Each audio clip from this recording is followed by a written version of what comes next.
而家見到你客廳同埋餐廳加埋廚房嘅位置，去到48方喎。你喺呢度煮飯，平時嘅話，譬如你煮嗰啲爆炒啊，啲辣味比較重嘅，一打開窗戶，啲味即刻可以散走。我哋可以見到啊，咁佢而家賣緊嘅車位嘅話咧，價錢係12萬到13萬一個啦。咁最主要係睇翻佢嘅位置嘅。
Hello，各位觀眾朋友，歡迎收睇灣區接待管家，我係帶管家魚。我而家個位置係中山嘅西區中旅彩虹呢一個樓盤。咁而家中旅彩虹個咧得翻最後嘅6套單位啦，已經準備大清盤啦。咁呢6套單位嘅話咧係140平方嘅樓王啦，就喺呢一個8棟啦。咁而且嘅話咧，中旅彩虹呢一個樓盤可以講係而家成個西區配套最成熟嘅一個樓盤啦。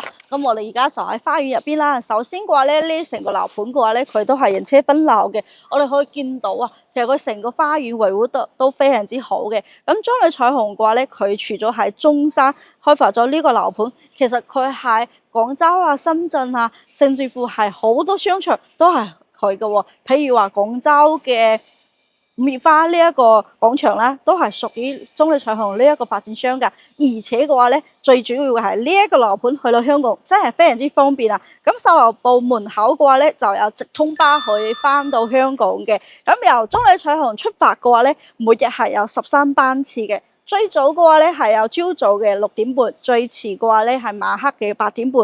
咁如果係由香港翻到中旅彩虹嘅話咧，一日係有14班次嘅。最早係朝早嘅7點10分，最遲嘅話咧係晚黑嘅9點10分嘅。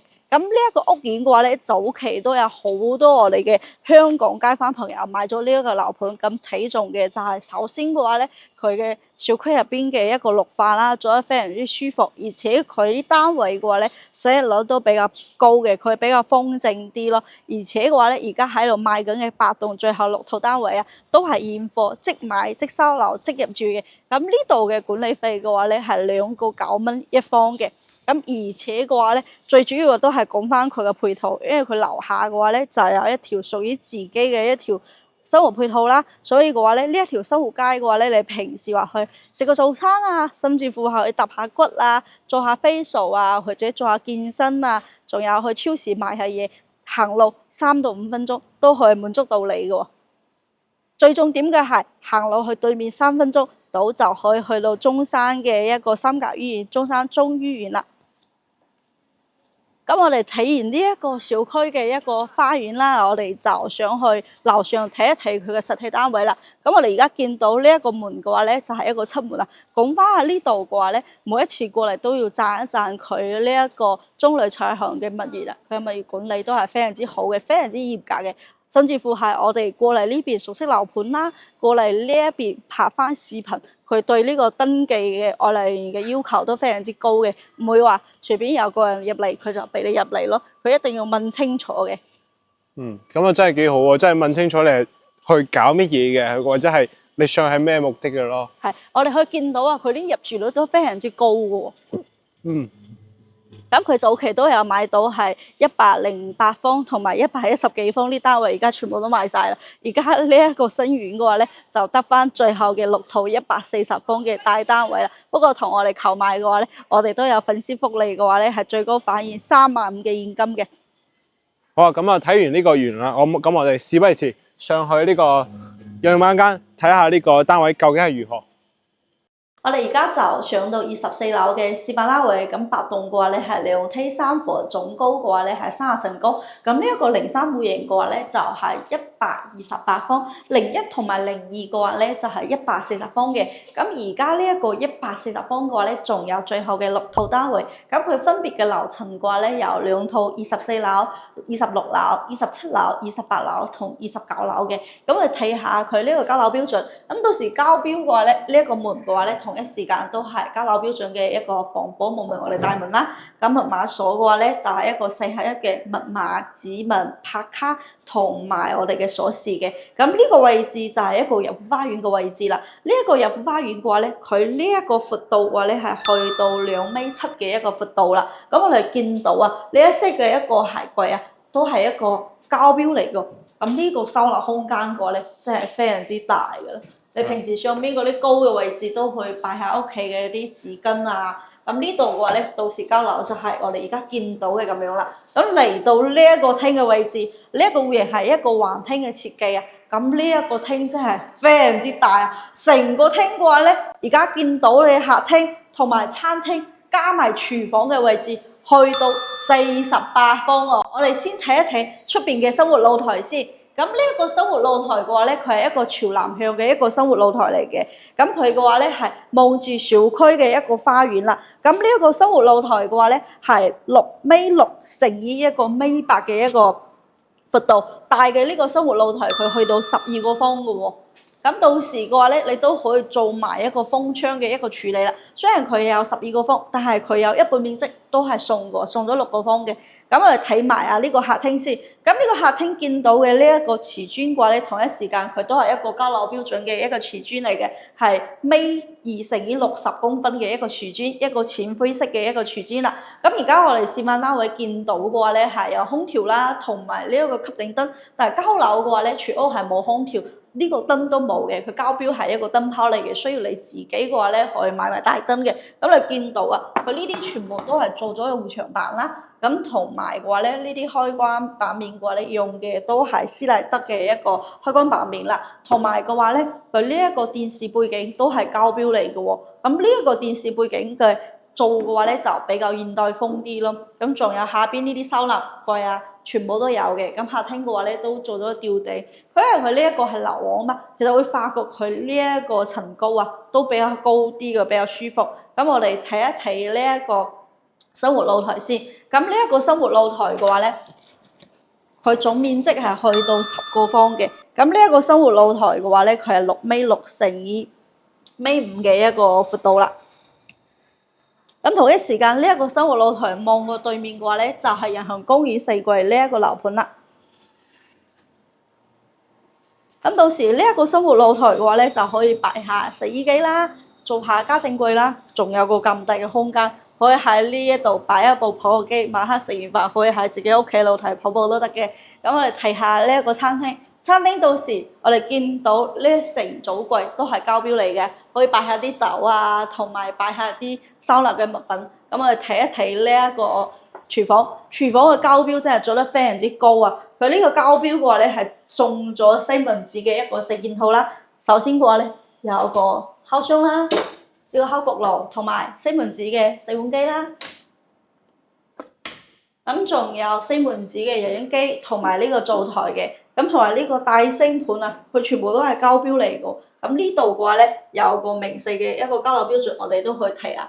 咁交樓嘅話咧，同一時間都有淨水器嘅。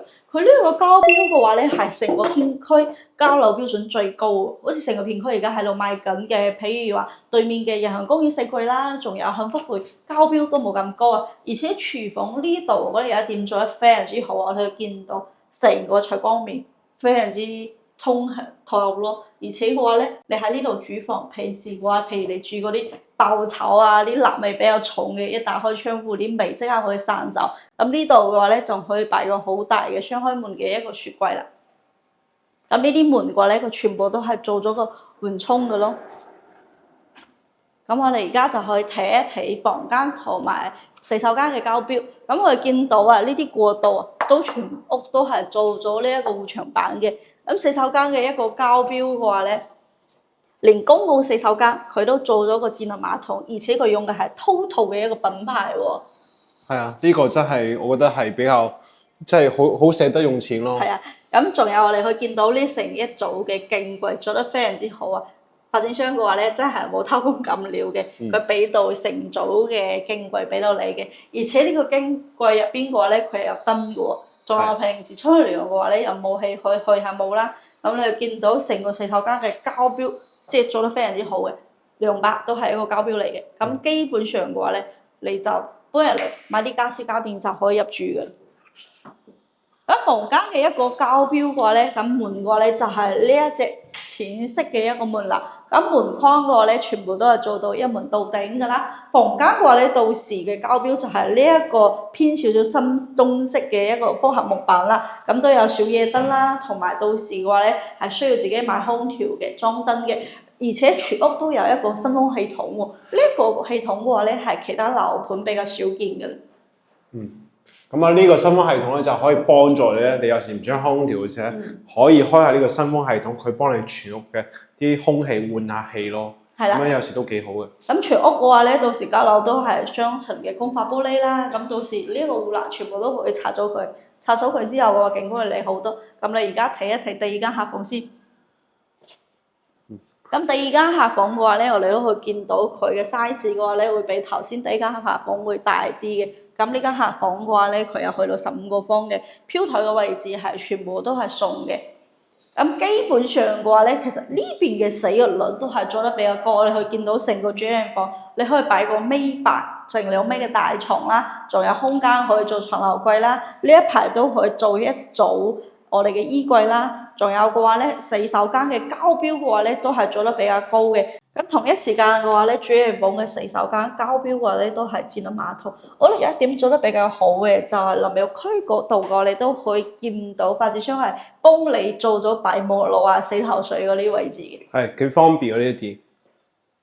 咁而家呢一個則嘅話咧，係剩低最後嘅6套啦。咁佢嘅總價嘅話咧係228萬嘅，單價係16000元，月供嘅話咧8100蚊就可以買得到啊！而且其實呢個位置係成個片區嚟講都係最方便嘅。咁喺新苑呢個位置嘅話咧，行路去到佢嘅商業街都非常之近嘅，步行過去嘅話咧，大概係3分鐘度就可以去到佢自己嘅一個會所啦，佢嘅健身房啦。咁樓下嘅商業街嘅話咧，都有麥當勞啦，同埋水杏啊，同埋七仔嘅，而且嘅話咧都有個生活超市。咁喺呢個位置行路過去對面嘅中醫院嘅話咧，都係3-4分鐘過一個燈位就可以到㗎。咁所以呢個樓盤嘅話咧，其實佢成個樓盤係非常之成熟㗎，配套都非常之方便。譬如而家喺度賣緊嘅人行公園4季嘅話咧，你平時要過嚟食下嘢啊，行下街做下 gym 都要行到呢一個中旅彩虹嘅。咁同埋而家賣緊嘅幸福匯嘅話咧，因為佢樓盤始終都係比較細，都係得翻幾棟。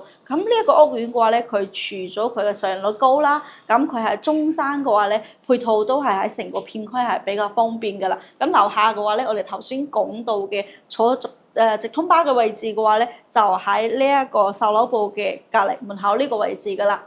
同我哋購買嘅話咧，我哋最高有返現35000嘅現金嘅。各位觀眾朋友，快啲 call 我同咩事過嚟睇樓啦！咁去到片尾嘅話咧，我哋都會帶大家嚟睇一睇佢嘅車庫嘅保養嘅情況係點樣嘅。咁而家嘅話咧，車位都可以正常喺度買嘅。咁佢嘅價錢嘅話咧係12萬到13萬左右一個嘅。咁我哋而家就出發，先落去睇一睇車庫先。好啊。我而家個位置嘅話咧，就落到車庫啦。有冇覺得呢個地方比較特別啲啊？呢個地方嘅話咧，就係下沉式嘅一個花園啦。其實好少發展商會咁樣做一個下沉式嘅一個花園，因為對於發展商嚟講係增加咗佢嘅成本嘅。你諗下佢呢成個空間位置嘅話咧，佢明明可以做20個車位嘅，咁佢做咗個花園之後嘅話咧，就唔可以買車位，發展商又少咗一筆收入啦。我哋可以見到啊，咁佢而家賣緊嘅車位嘅話咧，價錢係12萬到13萬一個啦。咁最主要係睇翻佢嘅位置嘅。咁喺我哋國內嘅話咧，譬如你買咗電車嘅話咧，汽車公司可以過嚟幫你裝埋個充電樁嘅。咁成個呢一個地下車庫嘅話咧，佢嘅情況大致上就係咁樣噶啦。咁呢一輯視頻嘅話咧，我哋基本上就分享到呢一度。各位觀眾朋友，我哋下期再見，拜拜。拜拜。